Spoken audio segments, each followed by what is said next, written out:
তিনি আমার সমস্ত দেশটাকে সুন্দর করে দিবেন। আমাকে চেষ্টা করতে হবে। নেতৃত্ব দিয়েছিলেন একজন। আপনার ৭১-এ মুক্তিযুদ্ধ হয়েছে, অসংখ্য মানুষ নেতৃত্ব দিয়েছে, যুদ্ধ করেছে।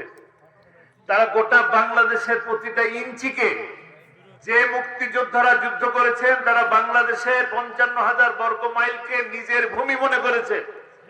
এই কারণে জীবন দিয়ে দেশকে স্বাধীন করার সুযোগ পেয়েছে। ১৬ই জুলাই থেকে যে ছেলেটা ৫ই আগস্ট পর্যন্ত রাস্তায় রাজপথে নেমেছে, তাদের অনেক ছেলেই বলেছে যে কোটা যদি মুক্ত না হয় তাহলে আমি নিজেও ভালো জায়গায় ভর্তি হতে পারবো না, ভালো জায়গায় চাকরি পাবো না।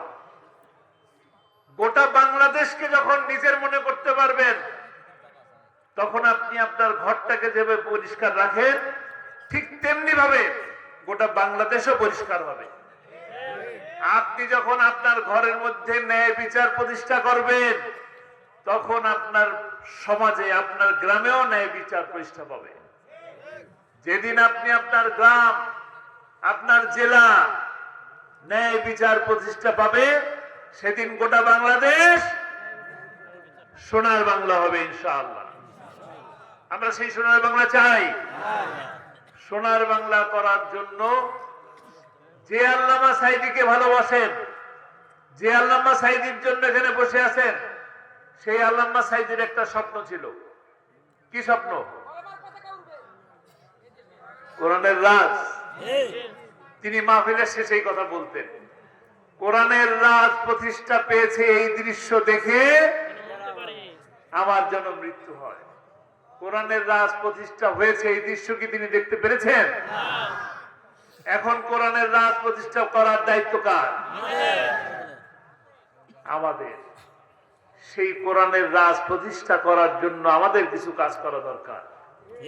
তিনি যে কাজ করেছেন, কোরআনের দাওয়াত মানুষের কাছে পৌঁছে দিয়েছেন, আমরা সেই কোরআনের দাওয়াত মানুষের ঘরে ঘরে পৌঁছে দেব। বলি রাজি আছি? কোরআনের পক্ষে থাকলে আপনি সম্মানিত হবেন। কোরআনের পক্ষে থাকলে আপনি সফলতা পাবেন। যেমনটি দুনিয়াতে পেয়েছেন, ঠিক তেমনি আখিরাতেও পাবেন। পাবেন কিনা? উদাহরণ চান? আল্লামা সাঈদীকে মানুষ ভালোবাসে কেন? আপনারা তো কেউ আত্মীয় না নাকি? উনি কি মাসে মাসে আপনাদের টাকা পাঠাতেন? টাকা পাঠাতেন না। তাহলে ভালোবাসেন কেন? কোরআনের জন্য। তিনি কোরআনের কথা বলতেন। এই কোরআন যে মানুষের উপরে নাজিল হয়েছে, তিনি কে? মুহাম্মদুর রাসূলুল্লাহ সাল্লাল্লাহু আলাইহি ওয়াসাল্লাম। তিনি সর্বশ্রেষ্ঠ নবী নাকি? সব থেকে বেশি সম্মানিত না? যে রাতে কোরআন নাজিল হয়েছে, সেই রাত কি সব থেকে মর্যাদাবান? যে মাসে কোরআন নাজিল হয়েছে, সেই মাস কি সব থেকে সেরা মাস কিনা?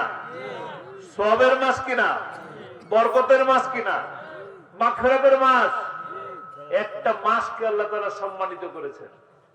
যদি আপনি কোরআনকে মানেন, তবে একই ভাবে সামান্য একটু আমরা যে দাড়ি রাখলাম, আমরা যে পাঞ্জাবি পরলাম, এতেই যদি মানুষজন সালাম দেয়, তাহলে যদি কোরআনকে মানতাম, বুঝতাম, তাহলে কেমনটি করে সম্মান করত। বুঝেন? আল্লামা সাঈদীকে যেভাবে সম্মান করে, ঠিক তেমনি ভাবে আপনাকেও সম্মান করত। আসুন আমরা যে কোরআন বোঝার চেষ্টা করি, আমরা কোরআন দিয়ে নিজের জীবনকে গড়ি, কোরআন দিয়ে সমাজ প্রতিষ্ঠা করি, তবেই এই সমাজে শান্তি ফিরে আসবে। আর আমরা এই জীবনে জীবিত আছি যতদিন, আল্লাহ তাআলা আমাদেরকে এই কোরআনের কারণে সম্মানিত করবেন, মর্যাদাবান করবেন, সফলতা দিবেন। আর একইভাবে যদি দুনিয়াতে এই সফলতা নিয়ে চলতে পারি, তবে অবশ্যই আখিরাতে শেষ বিচারের দিনে আমরা আল্লাহর কাছে ক্ষমাপ্রাপ্ত হয়ে সফল হব ইনশাআল্লাহ। আমরা সেই কাজ করি, যে কাজ করলে পরে নবী রাসূলের দেখানো পথ ধরে সফলতার চরম শিখর জান্নাতের পথে যেন যেতে পারি। আল্লাহ তাআলা সেই তৌফিক দান করুন। আমা তৌফিক ইল্লা বিল্লাহ। আসসালামু আলাইকুম ওয়া রাহমাতুল্লাহি ওয়া বারাকাতুহু।